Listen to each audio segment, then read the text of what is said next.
হাইকোর্টের আইনজীবীরা আজ কী বক্তব্য রেখেছেন কালকের বিষয়টাকে কেন্দ্র করে আজ বানসাল কোর্ট থেকে যে জামিন হলো সেই বিষয় নিয়ে আপনারা কি বলছেন আইনজীবীরা হাইকোর্টে আপনারা শেষ পর্যন্ত দেখুন। ধর্ম বর্ণ ভাষা নির্বিশেষে সবাই লড়াই করতে এসছে গণতান্ত্রিক অধিকার রক্ষার লড়াই। হ্যাঁ, যেমনভাবে আমার এই ভাই মানে এরা একটা দল বেঁধে একসঙ্গে, কারণ মমতা ব্যানার্জি ব্যর্থ হয়েছে। এবার মমতা ব্যানার্জি ব্যর্থ হয়েছে, এটা মমতা ব্যানার্জির সম্মুখীন পুলিশ দিয়ে তুলে নাও, পুলিশ দিয়ে পেটাও, এটা হতে পারে না। চলছে, জঙ্গল রাজ চলছে, এটাই পরিষ্কার প্রমাণ। নওশাদ সিদ্দিকীকে জামিনে মুক্তি দিয়েছে তার অন্যান্য সঙ্গী সহ, এটাই বড় জয়। পশ্চিমবাংলার বুকে যে গণতন্ত্র বেঁচে আছে এবং সেটা আন্দোলন সমাজের মানুষের জন্য আন্দোলন করতে গেছিল। পুলিশ লিখবে কি আলাদা তো লেখার কিছু ব্যাপার নাই, সাদা পাতা পেলে জামিন হবে না। ওগুলো দেখুন, ওরা এর আগে অনেক এরকম ঘটনা বলতে চেয়েছে বা বলে, সব ঘটনায় নিয়ে গিয়ে হবে যারা দোষী নয় কালকে তাদেরকে গ্রেফতার করা হয়েছিল, কিন্তু গাড়ি আসছে আমাদের, গাড়িটা এইটা ছেড়ে দিন, গাড়ি ঢুকছে, রাস্তা ছেড়ে দিন। এখনো তিনি আহত আছেন, এখনো লকআপে যদি আপনারা লকআপে গিয়ে দেখলাম নওশাদ সিদ্দিকী সাহেবের পাঞ্জাবি পিছনে এখনো যে পাঞ্জাবিটা পরে আছেন ছেঁড়া, তো টানাটানি ধস্তাধস্তি করতে ছেড়েছে, ওই ছেঁড়া পাঞ্জাবিতেই খেলা হবে ইনশাল্লাহ। বিধায়ক কি কলার ধরে টেনে নিয়ে যাওয়া যায়? দেখুন, এটা আন্দোলন করতে গিয়ে পুলিশ তার নিজের মতন করে মন মানিয়ে করেছে, আদালতের সামনে তা পরিষ্কার হয়ে গেল, আদালত তা গ্রহণযোগ্য করলো এবং জামিন মঞ্জুর করলেন পার্সোনাল বন্ডে। এতে আর কোনো বড় ব্যাপার মারধর করলো পুলিশ প্রশাসন কলকাতার পুলিশ মারলো, এই নিয়ে আমার না মার অ্যাকচুয়ালি বলে বিভিন্ন সময় বুকে ঘুষে মরেছে, আমাদের ক্যামেরায় রেকর্ড আছে। পুলিশ প্রশাসন জামিন হলো বেরোবে, জামিন হলো বেরোবে, তারপর পরবর্তী পদক্ষেপ কমপ্লেন করতে হবে, আইন আছে, পদ্ধতি আছে। কজনের জামিন হলো দুটো থানাতে মামলা হয়েছিল, বউবাজার এবং হেয়ার স্ট্রিট, দুটো থানারই টোটাল, একটাতে 84, 12 সবাই জামিন। এই বানসাল কোর্টেই সব মুক্তি হলো। হ্যাঁ, এখান থেকেই বেরোবে 5টার মধ্যে।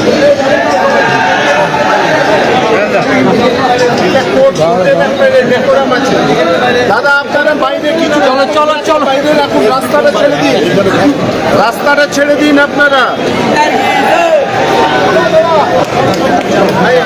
বলছি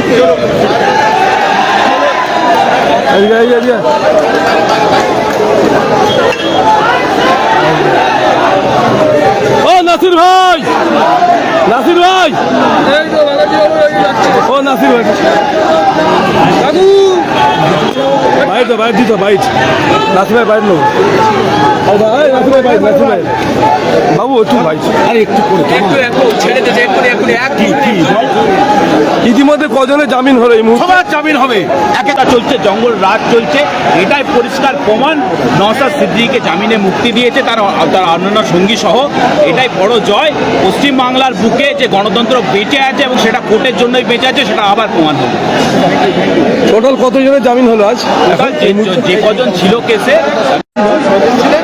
এবং আর্গুমেন্ট সিম্পল ছিল যে বন্ধুরা দুজন লার্নেড ক্যালকাটা হাইকোর্টের উকিলবাবু, একজন ডাব্লিউবিসির চাকরি করে, একজন বিধায়ক এবং বহু সমাজসেবী, সোশ্যাল অ্যাক্টিভিস্ট, হিউম্যান মানবাধিকার অধিকারে যারা লড়াই করে অ্যাক্টিভিস্ট এবং নেতৃত্ব, পশ্চিমবাংলার খুব জনপ্রিয় মুখ, তারা একটা পিসফুল এজিটেশনে এসেছিলেন। তো কোর্ট ওটাকে কনসিডার করে জামিন দিয়েছেন এবং বন্ড পর্যন্ত 500 টাকা প্রথমে দিয়েছিলেন, কিন্তু উকিলবাবু আমরা অনুরোধ করাই পিয়ার বন্ডে, অর্থাৎ নিজস্ব বন্ড দিয়ে যেমন ছাড়া পায় কোনো টাকা পয়সা লাগবে না। এটা আমরা কোর্টের প্রতি আস্থা আবার মানুষ ফিরে পেল। কিন্তু এই যে মিথ্যা এলিগেশন দিয়ে যে মামলা হয়েছে, এই মামলাগুলোর বিরুদ্ধে আমরা অবশ্যই হাইকোর্টে যাব। কি কি ধারা দেওয়া হয়েছে? মামলার কোয়াশিংয়ে আলাদা হয়েছে। আচ্ছা, বর্দা যে বিধায়ককে যে মারা হয়েছে, হ্যাঁ, সেটার বিরুদ্ধেও আমরা যাব এবং কোয়াশিংয়ের বিরুদ্ধেও যাব। হোলের জামিন গতকাল পুলিশের ধরাটাই অপরাধ হয়েছে, আর তাই জামিন আজকে যখন প্রার্থনা করেছে সঙ্গে সঙ্গেই তার জন্য গ্রান্ট করেছে ম্যাজিস্ট্রেট 2 কোটি। বিষয়টা হচ্ছে যে এইটা আমাদের আগে অভিজ্ঞতা ছিল, আরও একবার উপলব্ধি করলাম যে এইখানে গণতান্ত্রিক উপায়ে কোনো আন্দোলন করতে গেলে তৃণমূলকে বাধা দেবে। আমার সঙ্গে ভাই আছেন, এনারা ওয়াকফ নিয়ে আন্দোলন শুরু করেছিল। কালকে এই সময় ব্রিগেডের একটা মিটিং করার প্রস্তুতিও নিয়েছিলেন, কিন্তু পারমিশন দেয়নি। বিভিন্ন ছিলায় মমতা ব্যানার্জি বলেছেন ওয়াকফ লাগু করবেন না পশ্চিমবঙ্গে, আর একটা ভাওতাবাজি লাগু অলরেডি হয়েছে। উনি বলছেন পশ্চিমবঙ্গে ওয়াকফ নিয়ে মিছিল করতে হবে না, দিল্লি যেতে হবে। যখন ভাষা নিয়ে কোনো বিরোধ তৈরি হয় তখন মমতা ব্যানার্জি পশ্চিমবঙ্গে মিছিল করে, কিন্তু ওয়াকফের প্রশ্ন এলে, মাইনরিটিদের অধিকারের প্রশ্ন এলে এইভাবে পুলিশি বাধা আসে। সেই জন্য সবাইকে এক জায়গায় হতে হবে। শুধু আদালতের লড়াই নয়, লড়াই আসলে রাস্তাতেই করতে হবে। রাস্তাই হচ্ছে রাজ্যে করতে হবে লড়াই করা। আমরা আইনজীবীরা রাস্তার লড়াইয়ে সহযোগিতা করি।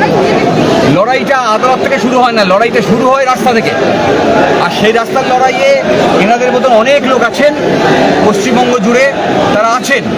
মমতা ব্যানার্জি আসলে মৌচাকে ঢিল মেরেছে এবং এর ফল মমতা ব্যানার্জিকে পেতে হবে। খুব দুর্ভাগ্যের হলেও সত্যি, পুলিশ অথরিটি যাদেরকে নিরপেক্ষভাবে কাজ করার কথা ছিল, তারা যা রাজনৈতিক স্লোগানে আমরা শুনি যে আসলে তৃণমূলের ঝান্ডা ধরে নিয়েছে এবং যা পার্টির নির্দেশ আসছে তা রূপায়ণ করছে। কালকে দেখেছি যে কলকাতার প্রশাসন নওশাদ সিদ্দিকীর ওপরে আক্রমণ করলো, এ নিয়ে আজকের কোর্টে কি বললেন? আমি গতকাল বলেছি যে পুলিশ বুকে মেরেছে নওশাদের বা কারোরই, সে সামনে এসে বলুক যে আমি মেরেছি, যদি সৎসাহস থাকে। আর না হলে বলতে হবে সেটা মেরুদণ্ডহীন কাপুরুষ, তার বিচার আমরা আইনে বুঝে নেবো, আর মানুষ রাস্তায় বুঝে নেবো। আজকে ভয় পেয়ে ছেড়ে দিল বা কোনো মুসলিমরা এই ধরনের সমাজের পিছনে অবহেলা মানুষদের কোনো আওয়াজ তুলছে, তখন তাদেরকে গ্রেপ্তার করা হচ্ছে, দমিয়ে দেওয়া হচ্ছে। মনে রাখতে হবে আজকের এই মিছিলে, আজকের এই যে মিছিল গতকাল হয়েছিল এবং যে আইনজীবীরা আজকে লড়াই করতে এসছেন, দেখুন এখানে এসছে শালনী ভট্টাচার্য এসছে, তাপস মাইতি এসছে, সিদ্ধার্থ শঙ্কর মণ্ডল এসছে, ইনাম এসছে। কোনো ধর্মের ভেদ দেখতে পাচ্ছেন না তো? তাই ধর্ম, বর্ণ, ভাষা নির্বিশেষে সবাই লড়াই করতে এসছে গণতান্ত্রিক অধিকার রক্ষার লড়াই। হ্যাঁ, যেমনভাবে আমার এই ভাই, মানে এরা একটা দল বেঁধে একসঙ্গে এই সবাই প্রাণ দিয়েছে, তার বিনিময়ে আমরা সংবিধান পেয়েছি। এই সংবিধানের অধিকার আছে আমাদের। আর এই পুলিশ বলুন, অ্যাসেম্বলিতে বলুন, পার্লামেন্ট বলুন, আদালত বলুন, সবাইকে এই সংবিধানের নিরিখে কাজ করতে হবে। আর সেই সংবিধান নিরিখে কাজ হচ্ছে না। সংবিধানকে বাঁচাতে হবে, দেশকে বাঁচাতে হবে। তাই লড়াই রাস্তাতেই হবে। যেভাবে স্বাধীনতা সংগ্রামীরা লড়াই করেছেন, সেই লড়াই আমরা জারি রাখবো দেশকে বাঁচানোর জন্য, আমাদের সংবিধানকে বাঁচানোর জন্য। আপনার নাম রেজিস্ট্রেশন? শামীম আহমেদ। বলছি আজকে কোর্টে রায় কি? আজকে হেয়ার স্ট্রিট থানায় যে 84 জন অ্যারেস্ট হয়েছিল 500 টাকার পিআর বন্ডে, এবং বউবাজার থানায় যে 10 জন অ্যারেস্ট হয়েছিল 2000 টাকার পিআর বন্ডে, তাদের ছাড়।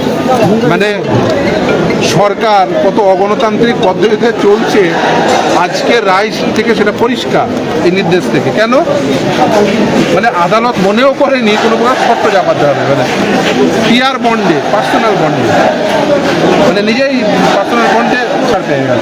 মানে এটা তো ওটা তো থানায় করতে পারত, এদের আর অ্যারেস্ট করারই বা প্রয়োজন ছিল কেন? ভারতবর্ষের যে কোনো নাগরিকের ভারতবর্ষের যে কোনো প্রান্তে শান্তিপূর্ণ অবস্থান করার সাংবিধানিক অধিকার রয়েছে, এটা তাদের মৌলিক অধিকার। এই মৌলিক অধিকার থেকে কাউকে বঞ্চিত করা যায় না। তার মানে যে কোর্টে পুলিশ সবাটা চড় খেলে, এটা পুলিশ বলার বদলে আপনি বলেন পুলিশ মন্ত্রী বলুন, আরও স্পেসিফিকলি বলে মুখ্যমন্ত্রী বলুন। কেন? তার কারণ এরা কারা এসেছিল, অ্যারেস্ট হয়েছে যারা, তাদের মধ্যে 2 জন অ্যাডভোকেট রয়েছে, 2 জন টিচার রয়েছে, একজন WBSC SCDSL এর ইঞ্জিনিয়ার রয়েছে, আর নওশাদ সিদ্দিকী MLA তো রয়েছে। তাহলে নওশাদ সিদ্দিকী সহ যাদের অ্যারেস্ট করা হলো, তারা হচ্ছে সমাজে লব্ধ প্রতিষ্ঠিত। তারা কি বলতে এসছেন? তারা বলেছেন যে মুসলিম বাড়ির ছেলেরা ইঞ্জিনিয়ার হতে পারছে, ডাক্তার হতে পারছে। তার কারণ মমতা ব্যানার্জি ব্যর্থ হয়েছে। এবার মমতা ব্যানার্জি ব্যর্থ হয়েছে, এটা মমতা ব্যানার্জি শুনবে কি? পুলিশ দিয়ে তুলে নাও, পুলিশ দিয়ে পেটাও, এটা হতে পারে না। আদালত তো আছে, আদালত থেকে এর কোনো সার বলতে এই শুভেন্দু অধিকারী প্রতিদিন বিষ উগলাচ্ছে, পুলিশকে গালি দিচ্ছে, প্রতিদিন বলছেন জিয়াদিদের সরকার মমতা ব্যানার্জি, তার বিরুদ্ধে পুলিশে কোনো অ্যাকশন আমরা দেখতে পাচ্ছি না। অথচ নওশাদ সিদ্দিকীরা, কামরুজ্জামানেরা, ইমতিয়াজরা যখন পদে নামছে তখন তাদেরকে আটকানো হচ্ছে শান্তিপূর্ণ আন্দোলন। এখন দেখুন, পুলিশের এটা বলতে পারেন যে এই যে দ্বিচারিতা, যখন অনুব্রত পুলিশকে গালাগালি দিচ্ছে, পুলিশের অবস্থান